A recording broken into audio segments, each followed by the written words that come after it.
একটা প্রসিদ্ধ ঠিকানা লক্ষ্মীপুর।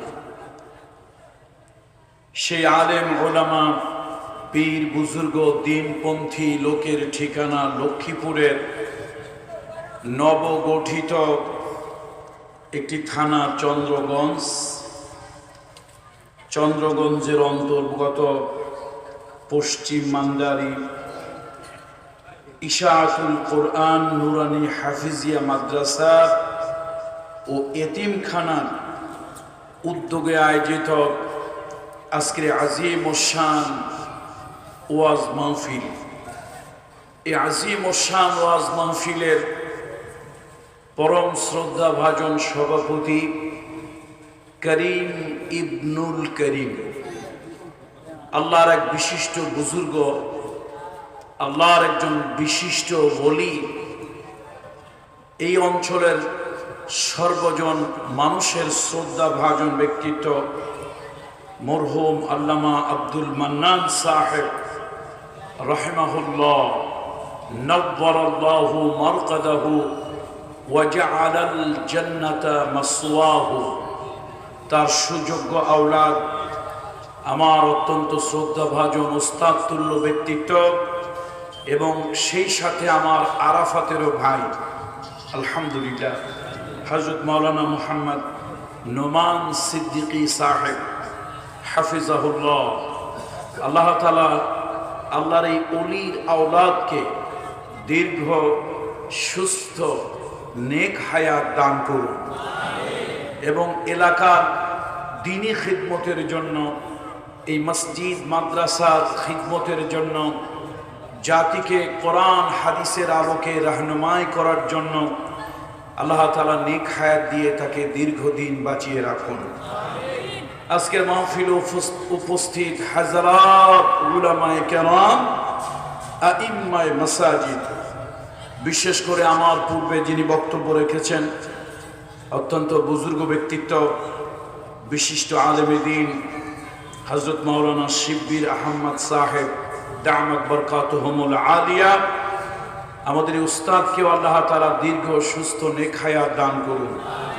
উস্তাদকে আল্লাহ তাআলা কোরআন এবং হাদিসের আলোকে এ জাতিকে জান্নাতের রাস্তা দেখানোর জন্য, রাহনুমাই করার জন্য, পথ প্রদর্শন করার জন্য আল্লাহ তাআলা উস্তাদকে দীর্ঘদিন পর্যন্ত নেক হায়াত দিয়ে বাঁচিয়ে রাখুন।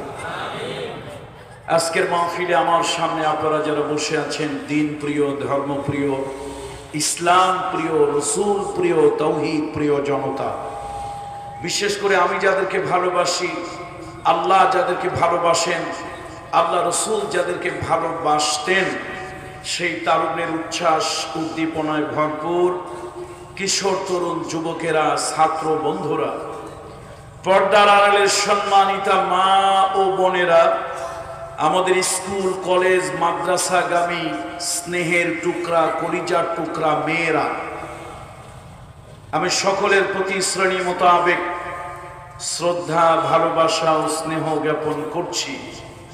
আসুন আমরা সকলে মিলে আল্লাহ তাআলার শুকরিয়া আদায় করি, পড়ি আলহামদুলিল্লাহ। আল্লাহ তাআলার দরবারে শুকরিয়া যে নির্ভয়ে স্বাধীনভাবে কথা বলার জন্য আল্লাহ তাআলা একটা পরিবেশ সৃষ্টি করে দিয়েছেন। আল্লাহ শুকরিয়া আদায় করবেন না? 15.5 বছর এই বাংলাদেশে স্বীকার করেন অথবা না করেন, আপনার বিশ্বাস হোক অথবা না হোক, আপনি মানেন অথবা না মানেন, এটা আপনার ব্যাপার। এই 15.5 বছর এই দেশে সব থেকে বেশি নির্যাতিত হয়েছে আলেম সমাজ। 2 নম্বরে নির্যাতিত হয়েছে ইসলামী দলগুলো। সুতরাং আমার তো মাঝে মাঝে মনে হয় মক্কার এক পিচাস ছিল, এটা উপরের চেহারাটা মানুষের মতো, ভিতরে একটা আস্ত জানোয়ার। এটার নাম ছিল উমাইয়া। কি নাম ছিল? উপরে দেখতে মানুষের মতো হলেও সমাজের নেতৃত্ব দিত, নেতা ছিল, কিন্তু ভিতরটা ছিল বদে ভরা, বদের হাড্ডি, একটা অমানুষ, একটা ইতর, একটা বর্বর, একটা জানোয়ার। জানোয়ারটায় নানানমুখী যন্ত্রণা প্রদান করত নিরহ একটা গোলাম, স্লেভ সার্ভেন্ট। তার নাম হলো সাইয়্যিদুনা বেলাল। কলিজা থেকে শ্রদ্ধা ভক্তি নিয়ে পড়েন রাদিয়াল্লাহু তাআলা আনহু। চামড়াটা ছিল কালো, মানুষটা ছিল ভালো। দুনিয়ার মানুষের কাছে ছিল গোলাম, কিন্তু আল্লাহর কাছে ছিল উত্তম মর্যাদা। এই মানুষটাকে কত মুখী নির্যাতন যে সে করছে, মেন্টাল ফিজিক্যাল টর্চার। উত্তপ্ত মরুভূমির ভিতর দিয়ে হাঁটত, পায়ের মধ্যে জুতা নাই, একটা মুজাও নাই, চামড়ার মুজা পরে, আরবরা চামড়ার মুজা পরা অভ্যাস, এই মুজাটাও নাই। তো লোকেরা দেখতেছে বেলাল খুঁড়িয়ে খুঁড়িয়ে হাঁটতেছে, উত্তপ্ত মরুভূমি দিয়ে হাঁটতে গিয়ে পাও ফেটে রক্ত বের হচ্ছে। লোকেরা মায়া করে বলতো, উমাইয়া এই তোমার গোলামটা হাঁটতে পারছে না, পাও ফেটে রক্ত পড়ছে, ওরে একটা জুতা স্যান্ডেল কিছু একটা পড়াও। উমাইয়া রাগ হয়ে বলতো, মিয়া আমি হইলাম মালিক মুনিব, আমার পায়েও জুতা, ও হইল গোলাম চাকর, ওর পায়েও জুতা, তো মুনিব আর গোলামে পার্থক্য রইল কোথায়? মুনিব আর গোলামের তো কিছু ডিসপ্যারিটি, কিছু পার্থক্য, কিছু তফাৎ তো থাকতেই হবে। এই জন্য তোমরা যতই মায়া কান্না কাঁদো, বেলালের পায়ে কোনো জুতা স্যান্ডেল দেওয়া যাবে না, মোজা দেওয়া যাবে না। শীতের রাত, মরুভূমির দেশে গরম যেরকম শীত ওইরকম, গরম যেরকম অসহনীয়, আবার শীতের দিনে পাহাড় বালি ঠান্ডা হয়ে সেই পাতা যখন গায়ে লাগে, হাড় কাঁপানো শীত। সাইয়েদনা বেলালের নাভি থেকে হাঁটু পর্যন্ত, এই নাভি থেকে হাঁটু পর্যন্ত একটা কাপড় দিয়ে ঢাকা, শীতের যন্ত্রণায় ঠক ঠক করে কাঁপছে বেলাল। লোকেরা কারো মায়া হলো, দয়া হলো, ও মাইয়া তোমার চাকরটা তো শীতে কাঁপতেছে, একটু চাদর দাও।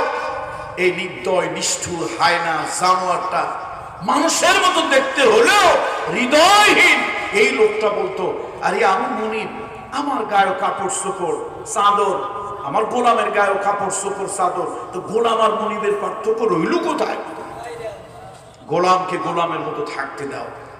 তাহলে এই নেতাটা উপরের দিক থেকে মানুষ হইল, ভিতরটা কি ছিল? অমানুষ, হৃদয়হীন জানোয়ার। ঠিক ওই সাইয়েদনা বেলাল ইসলাম কালেমা গ্রহণ করার অপরাধে উত্তপ্ত মরুভূমির উপরে শোয়াইয়া সিট করে বুকের উপর একটা পাথর চাপা দিয়ে রেখেছিল। ওর ধারণা এই পাথর চাপা দিয়ে রাখলেই তার কলব থেকে বোধহয় আল্লাহর ওয়াহদানিয়াত, আল্লাহর উলুহিয়াত, আল্লাহর রুবুবিয়াত, আল্লাহর তাওহীদ, মুহাম্মদ সাল্লাল্লাহু আলাইহি ওয়াসাল্লামের রিসালাত ভুলে যাবে। এটা তার ধারণা। বুকটার উপরে বিশাল বড় পাথর চাপা দিয়ে রাখছে। সাইয়েদনা বেলাল কম না, ইমানের পাওয়ার, ইমানের তেজ, ইমানের শক্তি, ইমানের কুওয়াত এত ছিল সাইয়েদনা বেলালের। বুকের উপরে পাথর চাপা, উপরে উত্তপ্ত সূর্য, নিচে গরম বালু, এর মধ্যে আঙ্গুল উঁচু করে বলেছেন, আহাদ আমি তো লাত মানাত উজ্জা হুবল কোন এই গায়রুল্লাহ আমি গোলামি করি না। আমি কার গোলামি করি?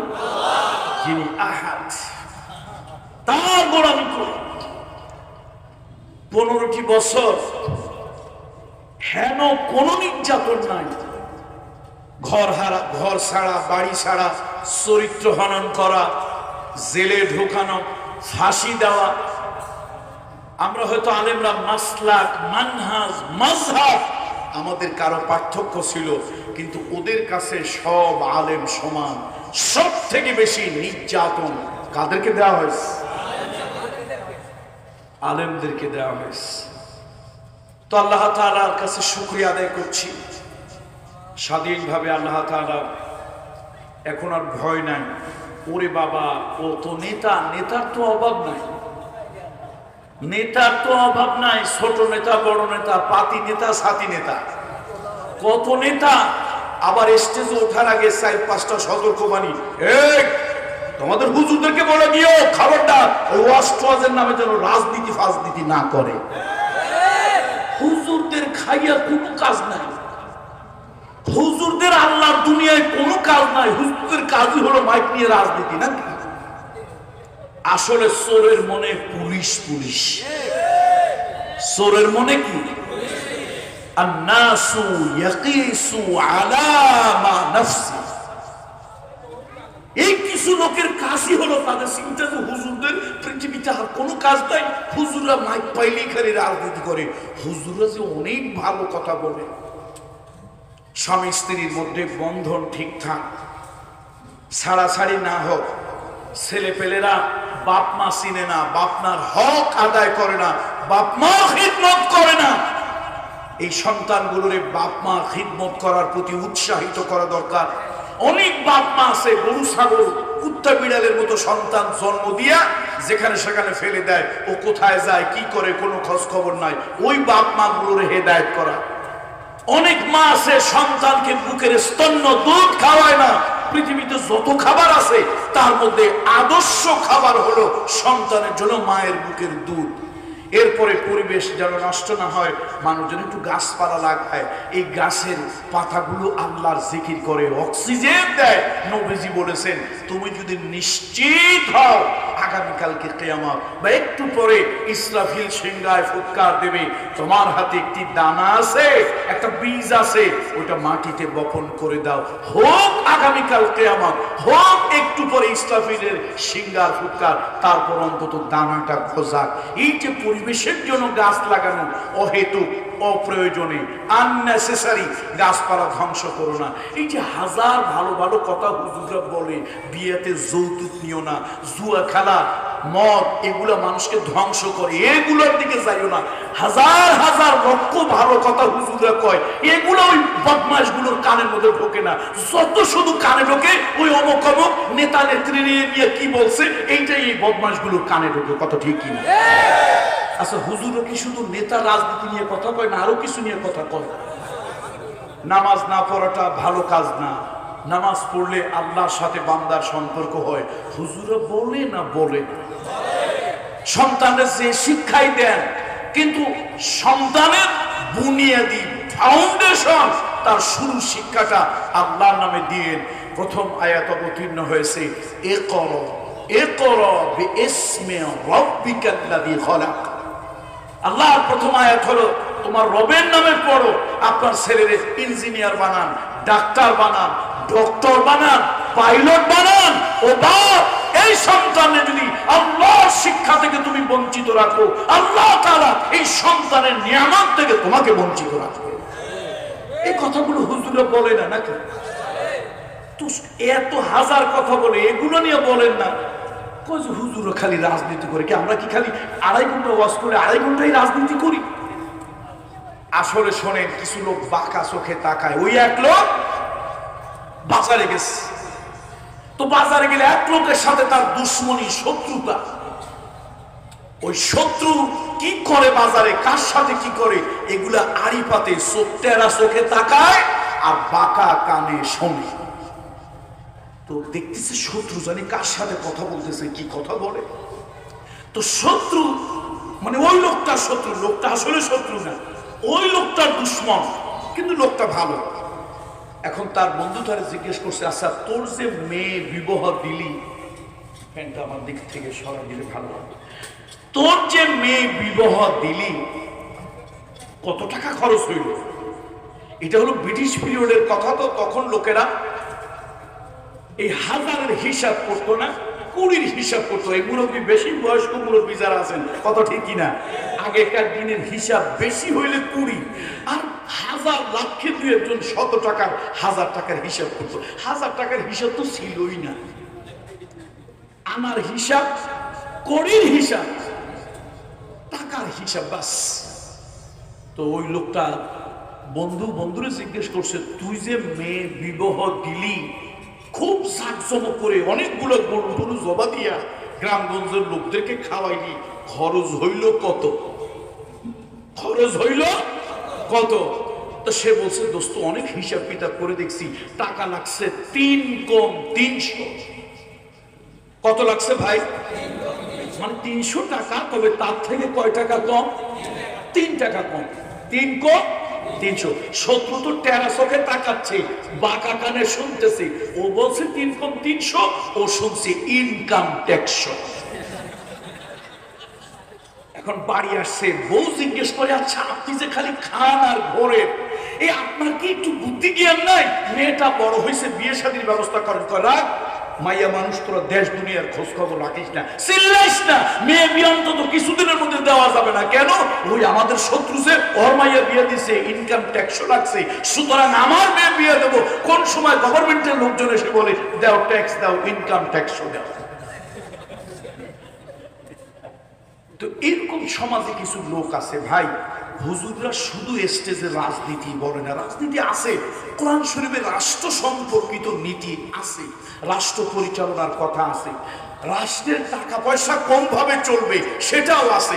আপনার রাষ্ট্রে চলে সুদের টাকায়। আল্লাহ কয় ইয়ামহাকুহুল্লাহু রিবা ওয়া ইউরবিস সাদাকা। আল্লাহ তাআলা সাদাকা, যাকাত পদ্ধতিতে অর্থের ভিতরে বরকত দেয়, সুদের ভিতরে আল্লাহ লানত দেয়, সুদের ভিতরে আল্লাহর গজব। এটা বরকত নাই। আমাদের দেশের ফিনান্সিয়াল ট্রানজাকশন, ফিনান্সিয়াল করেসপন্ডেন্স সব হয় সুদ ভিত্তিক কায়দায়। এর কারণ কি? আমরা হুজুররা চাইলে তো বন্ধ করতে পারবো না। কেন? উপর আমরা হইলাম নামাজের ইমাম, কিন্তু সমাজের ইমাম হলো কিছু বাটপার, টাউটার, জোসর, যারা সুদি কারবারি, মুনাফা করি। তবে সব মাসে খায়, নাম পড়ে এক মাসের। সুদের ব্যবসা সবাই করে, ওই নাম পড়ে বেটাই ইউনুস। বাংলাদেশের সোনালী ব্যাংক, রূপালী ব্যাংক, পূবালী ব্যাংক, অগ্রণী, জনতা, আশা, নিরাশা, হতাশা, ব্রাক, এগুলো কি শরিয়ত অনুযায়ী পয়সা করি লেনদেন হয়? কি অনুযায়ী? সবাই সুদ খায়, শুধু গু খায় সব মাসে, কিন্তু নাম পড়ে একটা মাসে। বাংলাদেশে কিন্তু সবাই, আর সবাই দুধের সর খায়, ওই একমাত্র বেটা ইউনুস সুদ খায়। বাকিরা সবাই কি খায়? দুধের সর খায়, সবাই সুদ খায়। এই জন্য সুদ ভিত্তিক অর্থ ব্যবস্থা এদেশ থেকে উঠাতে হবে। তো যা হোক, আমার আসলে এই কণ্ঠে একটু সমস্যা। গত 3 তারিখে আমার একটা ডাস্ট অ্যালার্জি, কোল্ড অ্যালার্জি রোগ আছে। আমার রাসেল ভাই অনেক দিন ধরে এই আল্লাহ বান্দার সাথে আমার বন্ধুত্ব সম্পর্ক, হৃদয় সম্পর্ক, উনি জানেন। আমি মাঝে মাঝে একটু হলেও অসুস্থ হয়ে পড়ি, প্রায় অ্যাটলিস্ট 10-15 দিন এরকম অসুস্থ হয়ে থাকি। আল্লাহ তাআলা আমার ভাইকে, আমার সেই পুরান দিনের বন্ধু, আমার পুরান দিনের দিনী ভাই, অনেক কষ্টে ভাই ইসলামী আন্দোলন যারা করে, তারা যে কি পরিমাণে, আপনারা ঘরে ঘুমাইছেন 15টি বছর, অনেকেই স্ত্রীর গায়ে একটু হাত দিতে পারে নাই, একটু মেয়েটাকে কোলে বুকে জড়িয়ে নিতে থাকতে পারে নাই, ছেলেটার একটু চুমা দিয়ে আদর করতে পারে নাই। অনেক লোক কিন্তু রাতের পর রাত, দিনের পর দিন অন্যের ঘরে পালিয়ে পালিয়ে থেকেছে। এটা যে কত কষ্টের, এটা যে কত যন্ত্রণার। আমি আল্লাহর কাছে দোয়া করি, আল্লাহ এই কাজগুলি যারা করছে, হয় তাদেরকে হেদায়েত দাও, নাহলে এর থেকে 40 গুণ বেশি কষ্ট ওদেরকে দাও। প্রথম কিসের দোয়া করছি? হেদায়েতের দোয়া করছি। আল্লাহ চাইলে তো হেদায়েত দিতেও পারে নাকি? ওমর কি ইসলামের দরদি ছিল না বিরোধী ছিল? ওমর বলেন রাদিয়াল্লাহু তাআলা বলেন, রাদিয়াল্লাহু তাআলা ইসলামের দরদি না ইসলামের বিরোধী? বিরোধী ছিল। ওরে আল্লাহ, স্বয়ং রাসূলুল্লাহকে হত্যা করার জন্য সাহস করে গিয়েছিল। 2টা লোক ছিল বড় সাহসী মক্কায়, 2টা লোক খুব সাহসী ছিল। একজন হলেন সাইয়েদনা ওমর, আরেকজন হলেন আবু উবাইদা ইবনুল জাররাহ রাদিয়াল্লাহু তাআলা। বলেন একটু রাদিয়াল্লাহু তাআলা। খুব সাহসী ছিল, শিক্ষিত ছিল, সাহসী ছিল, কষ্ট সহিষ্ণু ছিল, তরবারি ধরতে জানতো, হুঙ্কার দিলে জমিন থরথর করে কাঁপত। এই মানুষগুলি খুব হুঙ্কারওয়ালা ছিল। সাইয়েদনা ওমর তো রাসূলুল্লাহকে কতল করার জন্য গিয়েছিল। শেষ পর্যন্ত নিজের কল্লাটা নবীজির কাছে গিয়া কয়, ইয়া রাসূলুল্লাহ, আমি তো ওমর ঘুরে গেছি, আপনার কল্লা নিতে আসছিলাম, এই না মাথা নিচে করে দিলাম, এখন আমার কল্লাটা আপনি নেন। আল্লাহু আকবার, আল্লাহু আকবার। এই জন্য প্রথম দোয়া করছি, আল্লাহ তাদেরকে কি দেয়?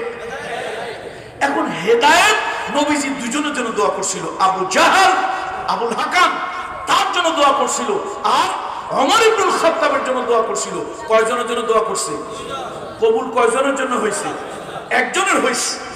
নবীজি বলেছেন আমার পরে আর নবী আসবে না, আমি আনা খাতামান নবিয়্যিন, আমি নবীদের সিলমোহর, সমাপনী, সমাপ্তি, আমার পরে আর পয়গম্বর আসবে না। যদি আল্লাহ তাআলা নবুয়তির সিলসিলাটা আমার পরেও রাখতেন আর আমার পরে যে নবী হতো লাকানা ওমর, কে হতো? আমার ওমর হতো।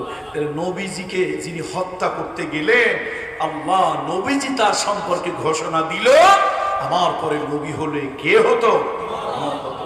এই জন্য যারা কষ্ট দিছে আলেম ওলামাদেরকে, দেখেন না, পরিমণি বিবাহ হয়েছে পরে, বিবাহ হয়েছে কিন্তু পেটে বাচ্চা আসছে আগে। এই বদমাইশগুলি, দেশের বদমাইশগুলি একবারও জিজ্ঞাসা করে না, হ্যাঁ মহিলা তোর বিয়ে হইল পরে, বাচ্চা পেটে আগে ঢুকলো কেমনে? কেউ প্রশ্ন করে নাই। মামুনুল হক মেয়ে নিয়ে গেছে রিসোর্টে, আরে আলেম মানুষ, বউ তো 3টা 4টা হইতে পারে, 5টা হইলে না দোষ। আল্লাহ বিয়ে করতে বলছে, শুরু করছে আল্লাহ 2 দিয়া, মাসনা ওয়া সুলাসা ওয়া রুবা ফাইন খিফতুম আল্লাহ তা'দিলু ফাওয়াহিদাতান। আল্লাহ বিবাহ শুরু করছে কয়টা দিয়া? এই মহিলারা শুনলে কয় কাম সারছে, এই হুজুর দাওয়াত দেওয়া যাবে না। আল্লাহ বিবাহ শুরুই করছে 2টা দিয়া, বিয়ে করো 2টা। সৌদিরা জিজ্ঞাসা করে তোর আয়লা, তোর হুরমা কয়টা? তো যদি কয় 3টা 4টা, আনতা কয়েস। আর যদি কয় ওয়াহিদ, ইয়াল্লাহ আনতা বখিল, মাররা বখিল আনতা, আরে তুই তো কৃপণ, এক বউ তুই কিপটা, আর 3 4টা ঠিক, আনতা মিয়া ফিল মিয়া। তো আল্লাহ বিবাহ করতে বলছেন কয়টা? 2টা, না হইলে 3টা, না হইলে 4টা। তবে যদি ভয় পাও স্ত্রীদের ভিতরে সমতা, তাদের অধিকার, তাদের হক, তাদের রাইটস, এগুলি আদায় করতে পারবে না, ফাওয়াহিদাতান, তাহলে একটা, আও মা মালাকাত আইমান, না হলে তাও যদি না পারো, টাকা নাই পয়সা নাই, ফুটানগিরি দেখাইয়া বিয়ে করিও না, তোমার অধীনস্থ দাসী থাকলে ওটাকেই তুমি বিবি হিসেবে গ্রহণ করো। তাহলে ইসলামের সৌন্দর্য। খুকুমণি পরিমণি বিবাহ হলো পরে, পেটে বাচ্চা ঢুকলো আগে, তার কাছে লোকেরা সার্টিফিকেট চায় না। মামুনুল হক একজন আলেম মানুষ, আলেমরে বেইজ্জতি করতে পারলে জাতি বেইজ্জত হয়, আলেমরে লাঞ্ছিত করলে জাতি লাঞ্ছিত হয়, আলেমের গলায় কলঙ্কের মালা দিলে ইসলামকে কলঙ্কিত করা যায়। এই জন্য জিজ্ঞেস করে কয় আপনার সার্টিফিকেট কই? আচ্ছা, বিয়ে করে কি মানুষ বউ সাথে নিয়ে সার্টিফিকেট নিয়ে ধরে নাকি? এই আপনারা যারা বিয়ে করছেন কয়জনের সার্টিফিকেট আছে? কয়জনের আছে? আপনারা তো কাম সারছে, খবরদার চন্দ্রগঞ্জ তারপরে মামদারি বউটো নিয়ে যাবেন না, নাতিপুতির সাথে পাঠাই দেবেন, নিজে নিয়ে যাবেন না। যদি দিনকাল খারাপ হয়, কেউ যদি কয় এই পুরা কারে নিয়ে চাচ্ছ, সার্টিফিকেট দেখাও, তো দেখাবেন কোথা থেকে? দুঃখে বলি কথাগুলো, যা হোক। তা আমি আসলে একটু অসুস্থ, তেলাওয়াত করতে গেলে আমার একটু সমস্যা হচ্ছে, আলেমরা বুঝতে পারছেন না, তেলাওয়াতে একটু সমস্যা হচ্ছে। আল্লাহ যেন আমাকে সুস্থ করে দেয়, বলেন আল্লাহুম্মা আমিন। আল্লাহ আল্লাহ আল্লাহ আল্লাহ আল্লাহু আকবার। তেলাওয়াত একটু আল্লাহ না করুক লাহানে জলি অথবা খুফি হতে পারে, আল্লাহ না করুন, হইলে ওজরের মাসলা নাই, ভুল ধরবেন না। কোরআন কারীমের 3য় সূরা, সূরার নাম হলো আলে ইমরান। আলে ইমরান 3য় সূরা।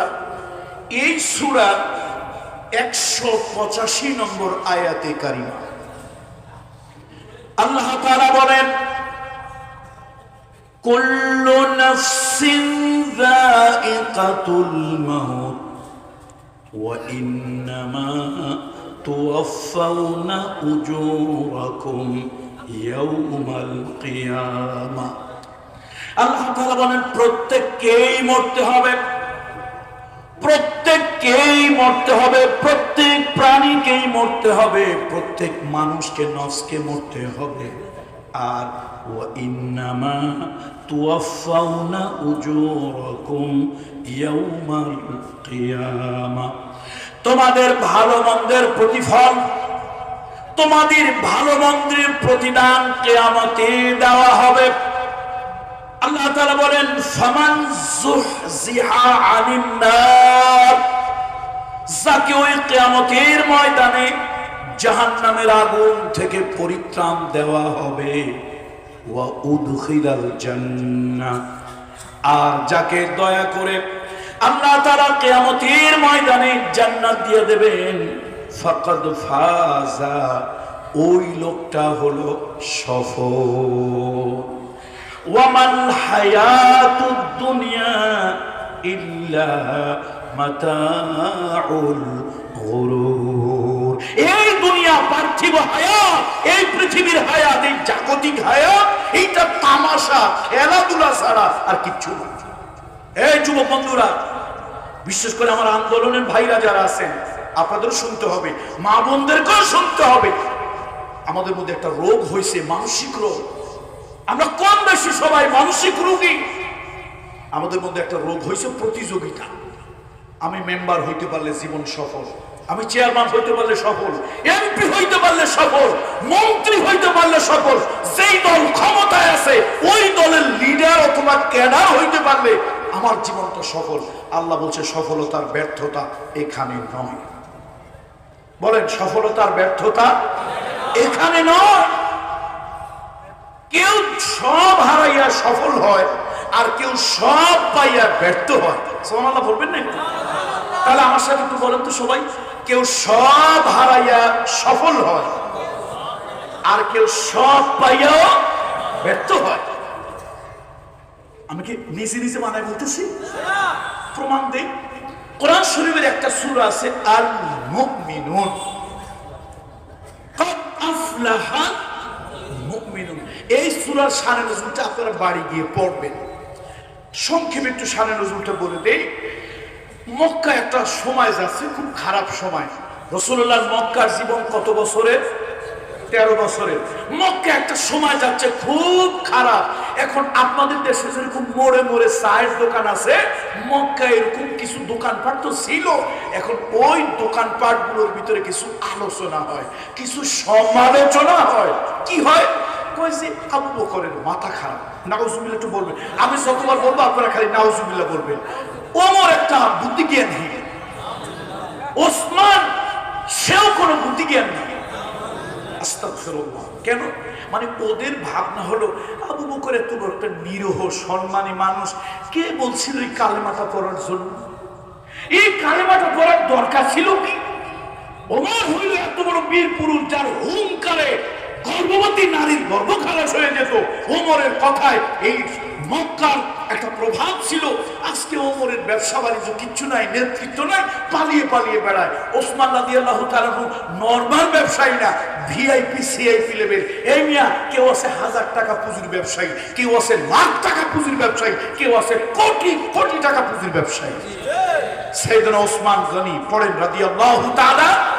সাইয়েদনা ওসমান গনি ছিলেন কোটি টাকা পুঁজির ব্যবসায়ী, এক্সপোর্ট ইম্পোর্টের ব্যবসা ছিল। এখন দেখেন পৃথিবীতে দুজন মানুষের ব্যাপারে ইতিহাস আমি পড়ে অবাক হয়েছি। দুজন মানুষ। কয়জন মানুষ?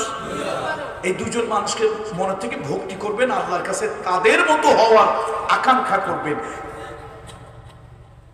এই একজন হলো আবু বকর সিদ্দিক রাদিয়াল্লাহু তাআলা আনহু। উনি আল্লাহ রাসূলের কাছে এই তাওহীদের বাণী কালেমা পড়ার আগে থেকে একজন ভালো মানুষ ছিল। আল্লাহু আকবার, আল্লাহু আকবার, আল্লাহু আকবার। এই মানুষটা ঠকবাজি, প্রতারণা, 2 নম্বরই, 6 নম্বরই, ওজনে কম দেওয়া, খাদ্যে ভেজাল দেওয়া, সবলখুরি করা, মিথ্যা কথা বলা, এই ইসলাম গ্রহণ করার আগেই এই মানুষটার চরিত্রে ছিল না। আল্লাহু আকবার। ইসলাম গ্রহণ করার আগে এই মানুষটার চরিত্রে এই স্বভাবগুলি। কত মানুষ মিথ্যা কথা কয়, ধান্দাবাজি করে, ধোকাবাজি করে, 2 নম্বরই করে, 6 নম্বরই করে, সবলখুরি করে। এই একটা খারাপ চরিত্র ইসলাম গ্রহণ করার আগেই সাইয়্যিদুনা আবু বকর সিদ্দিকের মধ্যে ছিল না। আল্লাহু আকবার। আরেকজন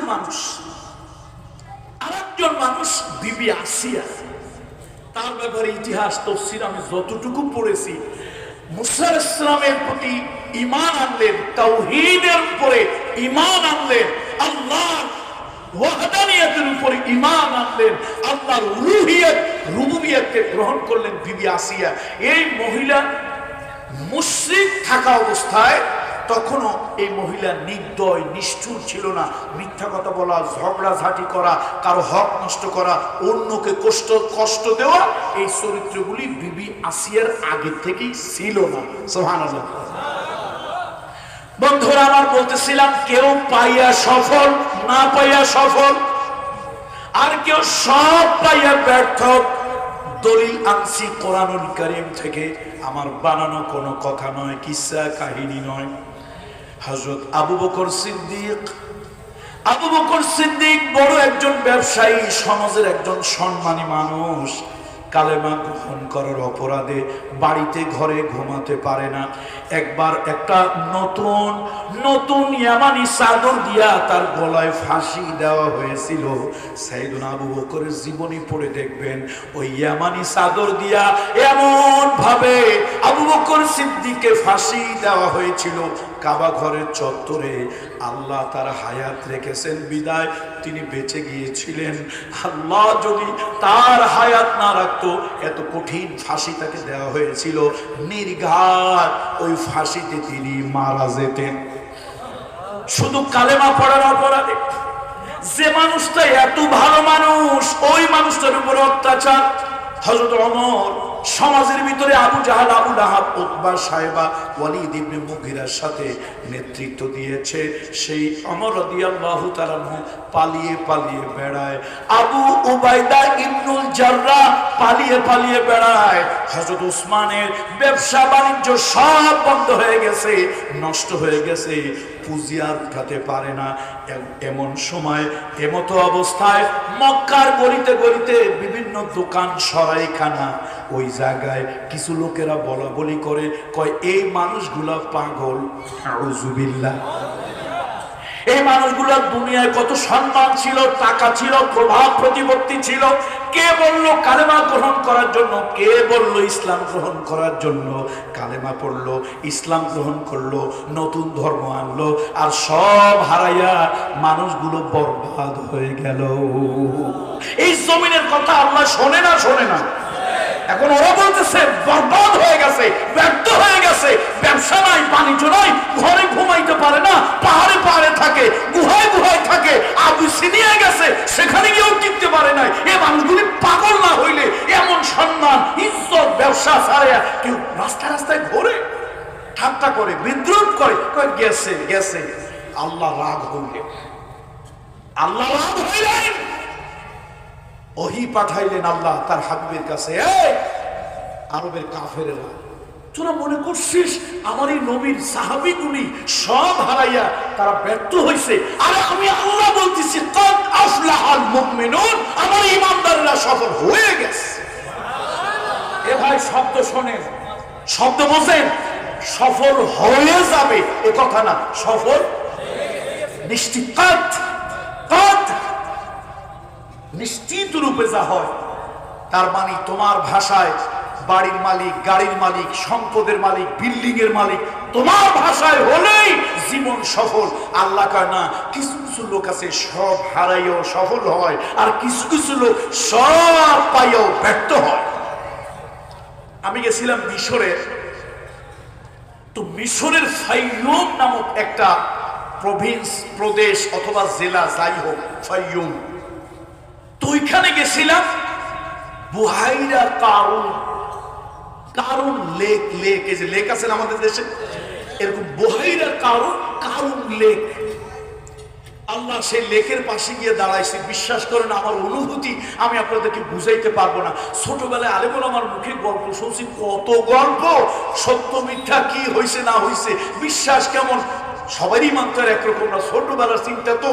আল্লাহ নিজে গিয়ে বুহাইরা কারুনের পাশে যখন দাঁড়িয়েছি, আমার শরীরে লোম দাঁড়ায় গেছে। আল্লাহ, এই বিশাল জায়গার মধ্যে কারুনের ধন সম্পদ ছিল, আল্লাহর গজবে ডাবতেছে।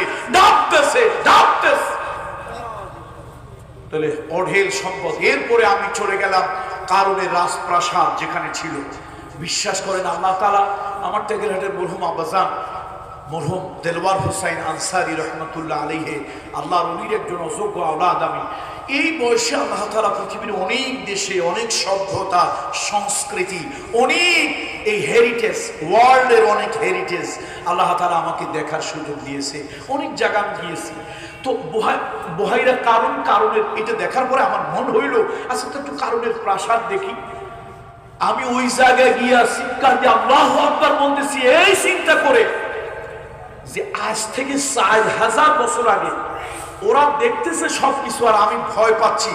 বহাইরা ওই কারণের প্রাসাদের অধিকাংশ জায়গাটা আছে, বাকি জায়গাটুকু মৃতপুরী ভয়ানক জায়গায় আল্লাহ পরিণত করে দিয়েছে। তো আমি গিয়ে চিন্তা করতেছি, আমার মাথায় ধরতেছে না আজ থেকে 4000 বছর আগে এই কাজ করলো কেমনি? এই বিশাল বড় একটা ছাদ পাথর কেটে, আমাদের দেশে তো ছাদ ঢালাই দেয়, chips brick chips, stone chips, আপনারা বলেন খোয়ার সাথে দেই সিমেন্ট, সিমেন্টের সাথে দেই বালুর সাথে দেই রড, এগুলো দিয়া তারপরে ঢালাই করি। তাও আবার কত সময় ধসে পড়ে যায়, মরে যায়, কত ধরনের। আবার কারো তো চরিত্র খারাপ, জাতির রডের পরিবর্তে বাঁশ ঢুকায় দেয়, এরকম আছে না? 4000 বছর আগে এই বিশাল বড় পাথর কেটে, রড নাই, ওর মধ্যে চিপস নাই, খোয়া নাই, সিলেটের মোটা বালু নাই, পাথর কেটে এত বড় বিশাল একটা ছাদ বানাইলো কেমন? আমার মাথার মধ্যে ধরে না, আমি খালি তাকায় আছি। এত বড় বিশাল প্রাসাদ আল্লাহ তাআলা ধ্বংস করে কিছুটা রেখে দিয়েছে পৃথিবীর মানুষদেরকে দেখানোর জন্য। দেখো সব তো ধ্বংস করছি, কিছুটা রেখে দিয়েছি তোমাদের দেখার জন্য, তোমরা দেখো আর আমি আল্লাহ কি পারি এর থেকে স্মরণ করো। আমি চিন্তা করলাম 4000 বছর আগের সভ্যতা, কারণ তুমি দুনিয়া অনেক কিছু পাইলা, ধন দৌলত প্রাসাদ সব পাইলা, কিন্তু তুমি বরবাদ, তুমি ধ্বংস। আর আবু বকর সিদ্দিক, ওমর ইবনুল খাত্তাব, হযরত আলী রাদিয়াল্লাহু তাআলা, ওসমান জিন্নুরাইন, আবু উবাইদা ইবনুল জাররাহ, হযরত আমির হামজা ইবনে আব্দুল মুত্তালিব সব হারিয়েছে, পালিয়ে বেরিয়েছে, ঘরে ঘুমাতে পারে নাই, আবিসিনিয়া গিয়ে হিজরতে কয়েকদিন থাকতে পারে নাই, চলে আসছে। আর দুনিয়ার মানুষ নয়, এই মানুষগুলি পাগল, নির্বোধ, ব্যর্থ।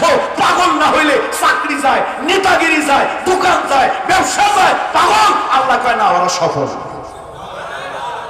কাদ আফলাহাল মুমিন।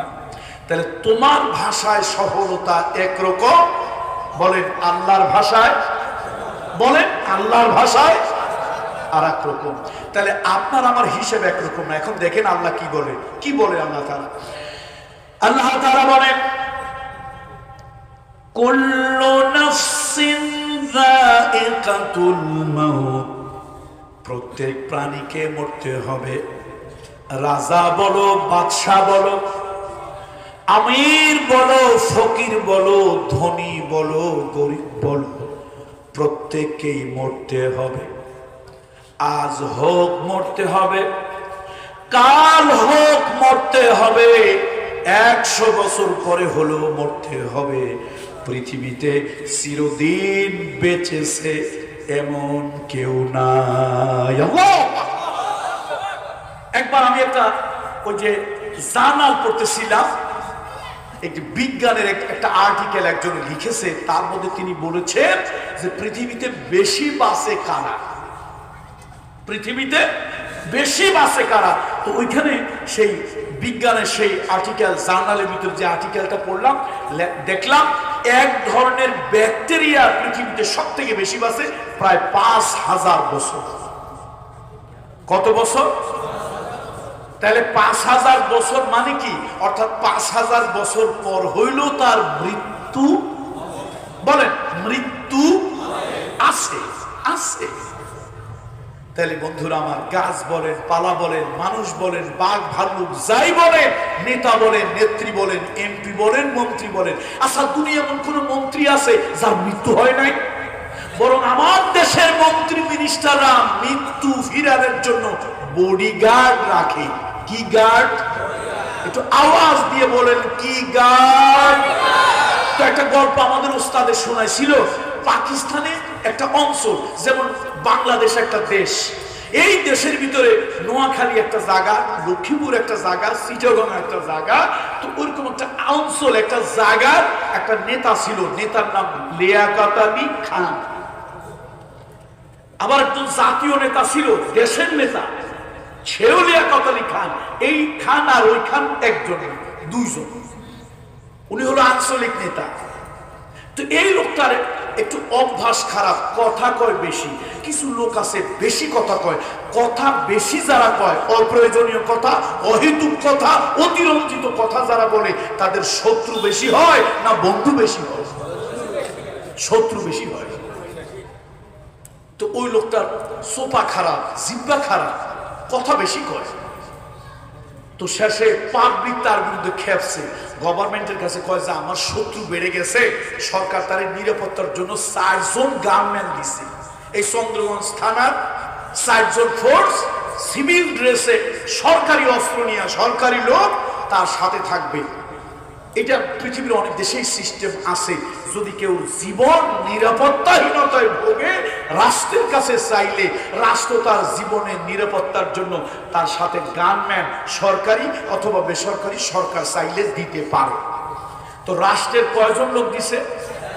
4 জন লোক, অস্ত্র সহ।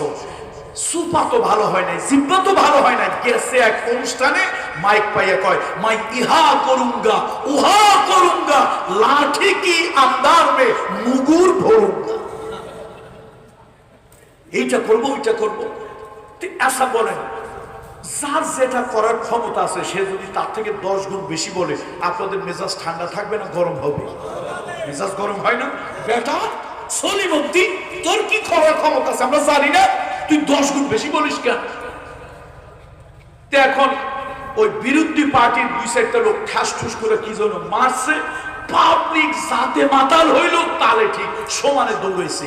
তো 1.5-2-3 কিলোমিটার দৌড়াই একজন আরেকজনে কয়, ভাই দৌড়াইলাম কেন? কয়, বেটা তোর দৌড় দেখা ভয়তে তো আমি দৌড়াইছি। কেন দৌড়াইছি এটা কি আমি জানি? তো আরেকজন কয়, ভাই এই আমরা শুধু ভয়তে এই তালে তালে লোকের সাথে দৌড়াইছি। ভাইরা সবাই দাঁড়ান। তো দাঁড়াইছি, 1-200 লোক হয়ে গেছে। এই যে আপনারা যে খামাখা খালি দৌড়ান, খালি দৌড়ান, কি কারণে দৌড়ান? কয় আরেকজনের দৌড় দেখে দৌড়ে। তো ভাই দৌড় দেখে দৌড়ে লাভ নাই, চলেন। এই যে আমরা যে নেতারে থুই আসলাম, আওয়াজ হইলো, কি হয়েছে যাই। তো লোকজন 1 জন, 2 জন, 5 জন, 10 জন, 50, 100, 150, 200 লোক বাড়তে বাড়তে একটা দল গুরু হয়ে গেছে, সামনে যাচ্ছে। গিয়ে দেখে সর্বনাশ, ওই নেতা লিয়াকত আলী খান টান টান হয়ে শুয়ে আছে আর রক্ত বের হচ্ছে। বডিগার্ড কয়জন? কয়জন? সাথে আছে কি? সরকারি অস্ত্র। বডিগার্ড কয়জন?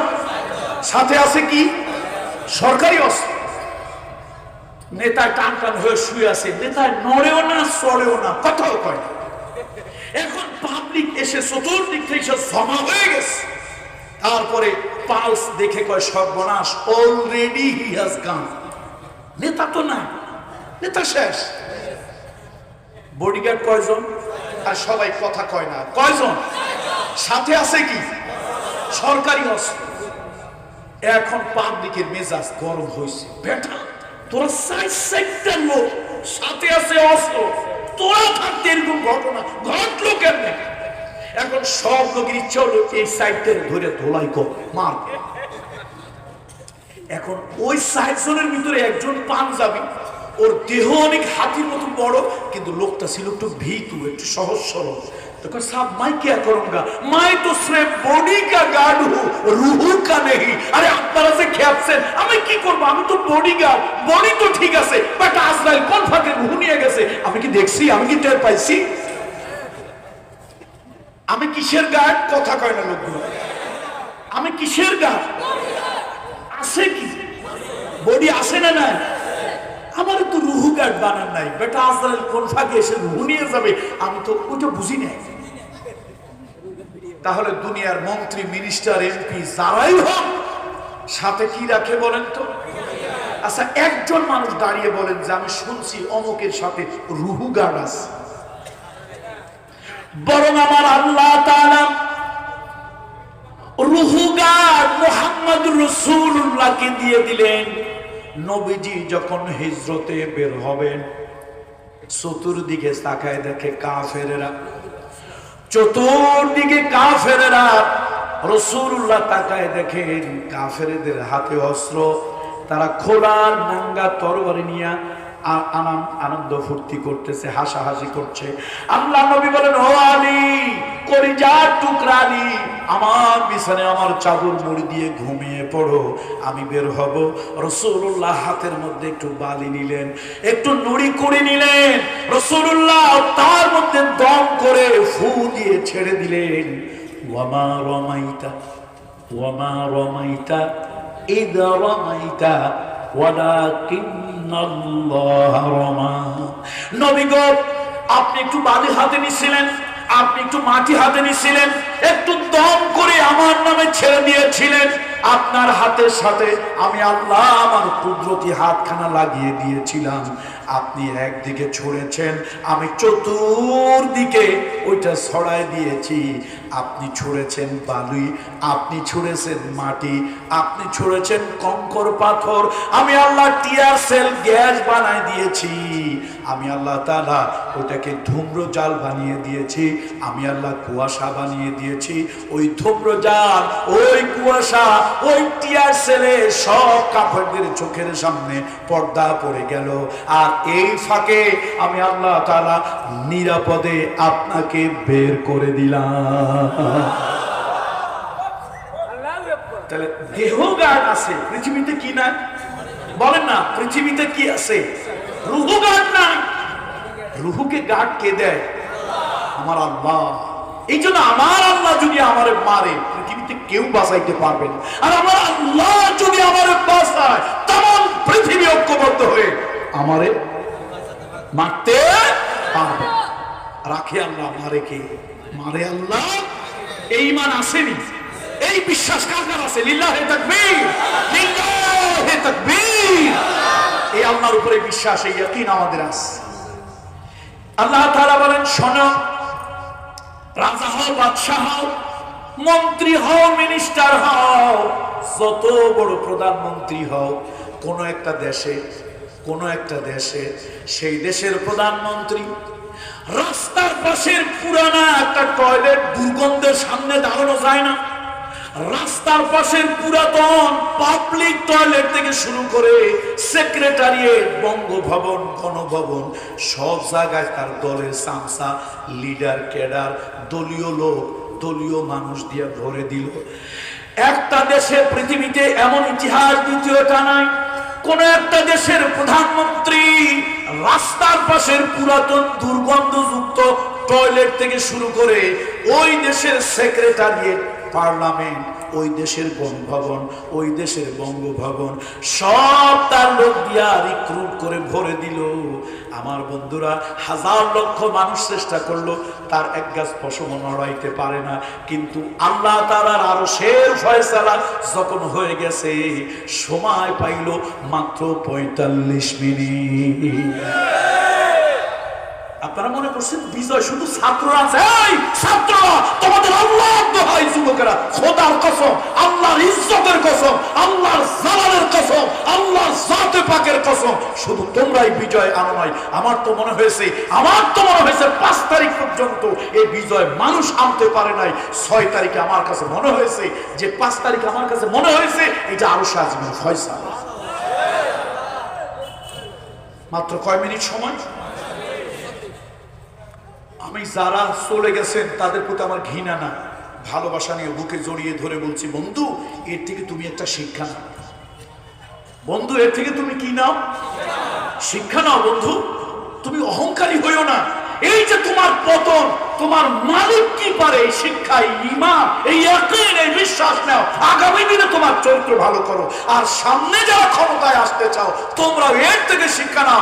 যদি তোমরা জনবিচ্ছিন্ন হও, সন্ত্রাসী হও, ঔদ্ধত্য প্রকাশকারী হও, আমার মালিক তোমাদেরকে সাইজ করতে 45 মিনিট না 3 মিনিট লাগবে। রাগ করলেন আপনারা?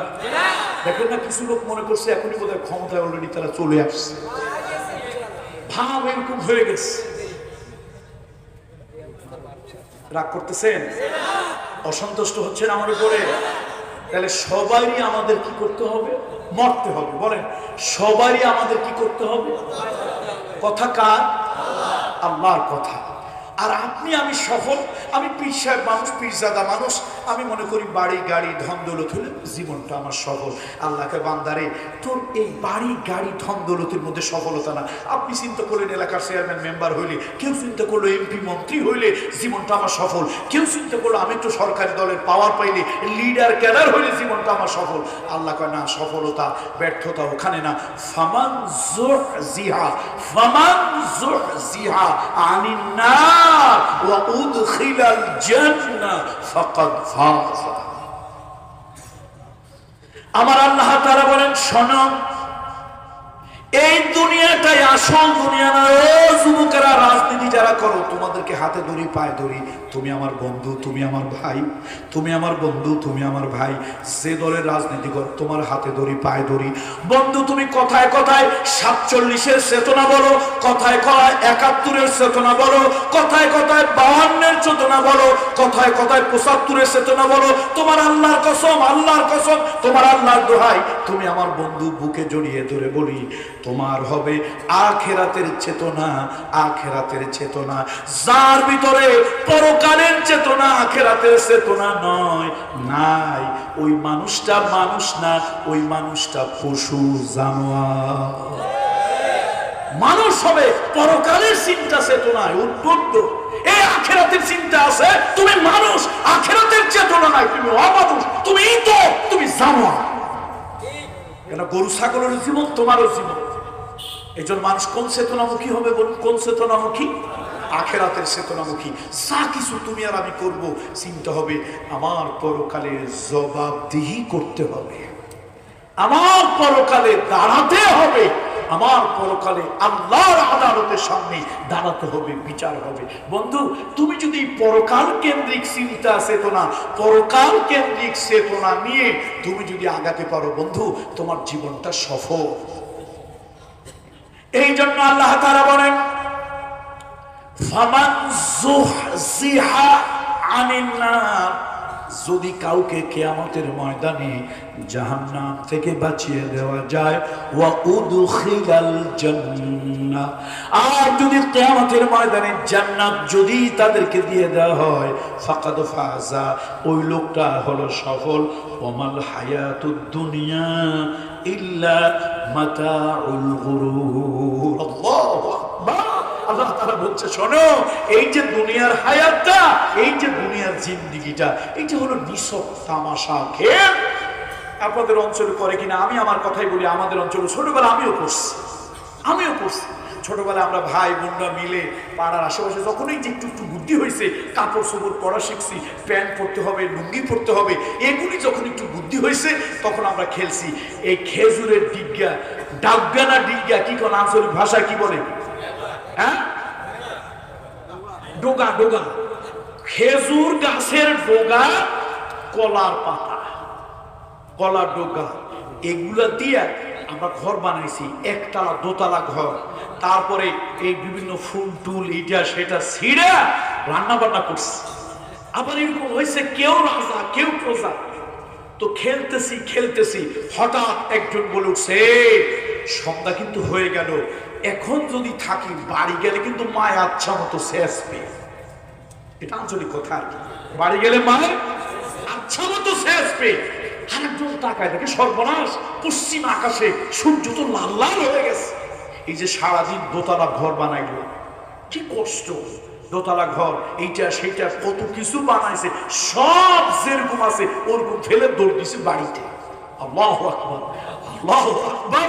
আমার আল্লাহ এই কথাটাই এইভাবে উপস্থাপন করছে, ওমান হায়াতুদ দুনিয়া, ওমান হায়াতুদ দুনিয়া ইল্লা মাতাউল গুরুর। আর তোমার এই বাচ্চাদের খেলাখানা কত কিছু, আমির ফকির রাজা বাদশা, একতলা দোতলা তিনতলা ঘর, কত রান্না, কত বাড়ি, কত শ্বাস, কত সজ্জা। যেই না সূর্য ডুবে দৌড় দিছে বাড়ি। এগুলো সব ফাও, এগুলো মূল্যহীন, এগুলোর কোনো দাম নাই, এগুলো নকল। আসল ঘরে দৌড় দিচ্ছে। বান্দারে, তোমার আমার দুনিয়ায় মার্কেট, বাড়ি, গাড়ি, ব্যবসা বাণিজ্য যা কিছু হোক, ওয়ামাল হায়াতুদ দুনিয়া ওয়ামাল হায়াতুদ দুনিয়া ইল্লা মাতাউল গুরুর। এই পৃথিবীর এই কিছু, এই সব কিছু, এটা নিছক খেল তামাশা ছাড়া কিছু। সুতরাং আমরা কোন চেতনায় এগিয়ে যাব? পরকালীন। বলেন কোন চেতনা এগিয়ে যাব?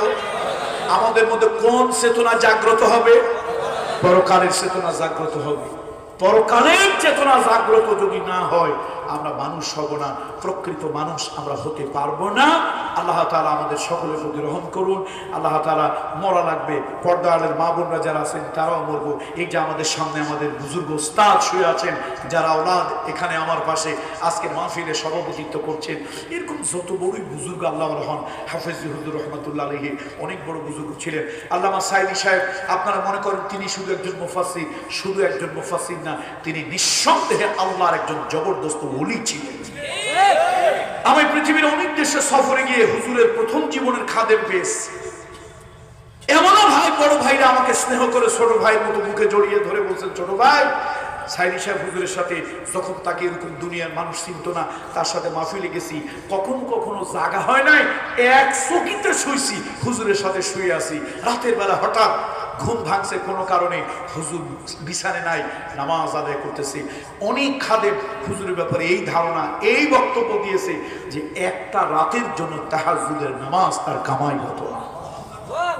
ইত্তাকু ফিরাশাতাল মুমিন ফাইন্নাহুম ইয়ানজিরুনা বিনুরিল্লাহ। এই আল্লাহর ওলিদেরকে ভয় পাও। আল্লাহর ওলিরা এই চর্মচোখ দিয়ে নয়, অন্তরের দৃষ্টি দিয়ে দেখে বলে। আল্লাহর ওলি একটা কথা বলেছিল, তোমরা হাসো তামাশা মনে করেছো, তিনি একটা কথা বলেছিলেন, শোনো, সময় একদিন আসবে ইঁদুরের গর্ত খুঁজে পাবে না পালানোর জন্য, ইঁদুরের গর্ত খুঁজে পাবে না পালানোর জন্য। এই কথাটা নিছক একটা আমাদের কাছে তামাশা মনে হয়েছে, কিন্তু আল্লাহর ওলিরা অন্তর দৃষ্টি দিয়ে, এই চর্মচোখ দিয়ে নয়, অন্তরের দৃষ্টি দিয়ে দেখে কথা যেটা বলেন, ওই কথাটা আল্লাহর কথা হয়ে যায়। দেখেন ঠিকই হলো, যাদের এত বড় ক্ষমতা, রাগ করে না ভাই, আমি কিন্তু যেই দল ক্ষমতা থেকে চলে গেছে শত্রু না, ওদেরকে আমার ভাই মনে করি, বন্ধু মনে করি, হেদায়েতের জন্য আল্লাহ ওদেরকে শিক্ষাটা দেখেন পৃথিবীর ইতিহাসে আমি অল্প কয়েকদিনের জন্য ঢাকা বিশ্ববিদ্যালয় অল্প কিছুদিনের জন্য হলো তো রাষ্ট্রবিজ্ঞানের ছাত্র ছিলাম। আমি দায়িত্ব নিয়ে বলছি, আমি বুঝে শুনে বলছি, পৃথিবীতে গত 1000 বছরের ভিতরে পৃথিবীর ইতিহাসে এমন ঘটনা ঘটেনি। কোন একটা দেশের প্রধানমন্ত্রী, মন্ত্রী পরিষদ, 300 পার্লামেন্টারিয়ান একসাথে পালিয়েছে, আত্মগোপন করেছে, পিছনের দরজা দিয়ে ভেঙে গেছে। আল্লাহর কসম, 1000 বছরের ভিতরে পৃথিবীতে এরকম ইতিহাস দ্বিতীয়টা ঘটে না। আপনি চিন্তা করছেন কত কঠিন বিষয়? এটা কাউকে আঘাত করার জন্য না, কথা বিবেককে জাগ্রত করার জন্য। একসাথে 300 পার্লামেন্টের মেম্বার পালিয়ে যাওয়া, পালানো, মন্ত্রী, মিনিস্টার, সদ্যা, চারটাখানি বিষয় মনে করছে। সুতরাং আল্লাহর কাছে বলি, ভাই, এর থেকে আমাদের শিক্ষা নেওয়া দরকার। সামনে যারা আসবেন তাদের জন্য শিক্ষা, যারা এই পরিস্থিতির শিকার হয়েছেন তাদের জন্য এটা শিক্ষা, ইমতিহান। এর থেকে মানুষ শিক্ষা, আল্লাহ তাআলা পৃথিবীতে অনেক শিক্ষা দেয়, কিন্তু মানুষগুলি এত খারাপ, কোন আল্লাহর নিদর্শন থেকে মানুষ শিক্ষা নিতে চায় না। আল্লাহ তাআলা নিদর্শন রেখেছেন পৃথিবীতে। আসুন পূর্বের ওয়ালারাও শিক্ষা নিয়ে ভবিষ্যৎ গঠন করুন, আর ভবিষ্যৎওয়ালারা এর থেকে শিক্ষা নিয়ে ভবিষ্যতের পথ চলুন। আল্লাহ তাআলা আপনাদের সকলের প্রতি রহম করুন। মানুষ পৃথিবীতে মরতেই হবে, সুতরাং আমরা যে রাজনীতি করি, 52-এর চেতনা, 47-এর চেতনা, 71-এর চেতনা, 75-এর চেতনা নয়, আমাদের চেতনা হবে আখিরাত, পরকাল কেন্দ্রিক চেতনা। আল্লাহ তাআলা এই চেতনায় উদ্বুদ্ধ হয়ে সুন্দর জীবন গঠন করার তৌফিক আল্লাহ তাআলা আমাদেরকে দান করুন।